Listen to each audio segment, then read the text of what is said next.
ગાંધીનગરથી સમાચાર ગરીબ કલ્યાણ મેળામાં પ્રધાનના વિવાદિત બોલ સામે આવ્યા। ગરીબ કલ્યાણ મેળામાં અપાતી કીટો ગેરવલ્લે જાય છે। સરકાર આ ગફલતોથી વાકેફ છે।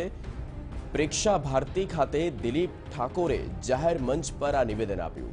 શ્રમ અને રોજગાર પ્રધાન દિલીપ ઠાકોર પ્રધાનના સ્થાનિક સરકારી અધિકારીઓ પર તેમણે આડકતરા પ્રહાર કર્યા છે।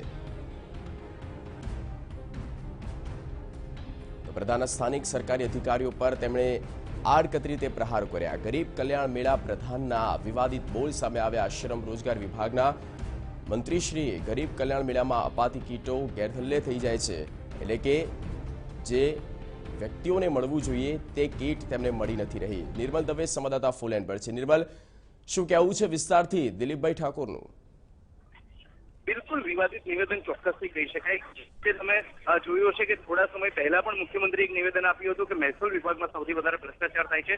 તેવું જ એક નિવેદન આજે મંત્રી દિલીપ ઠાકોરે આપ્યું છે। શ્રમ અને રોજગાર વિભાગના મંત્રી છે કે જેઓ આજે મંચ ઉપર પ્રવચન આપી રહ્યા હતા અને પોતાના જે વક્તવ્ય દરમિયાન તેમણે કહ્યું છે કે ગરીબ કલ્યાણ મેળામાં જે પણ કીટો ગરીબોને આપવામાં આવે છે તે તમામ કીટો પૈકીની મોટાભાગની કીટો ગેરવલ્લે થઈ રહી છે અને આ જ વાત સરકારને પણ ધ્યાને છે।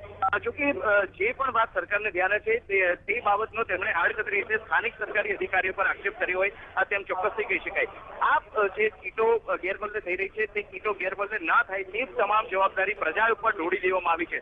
જોકે સરકારી અધિકારી તરીકે, સરકારી નેતા તરીકે, મંત્રી તરીકે જ્યારે જવાબદારી તેમની હેઠળ આવતી હોય છે તેમ છતાં પણ તેઓ પ્રજા પર જવાબદારી ઢોળી રહ્યા છે।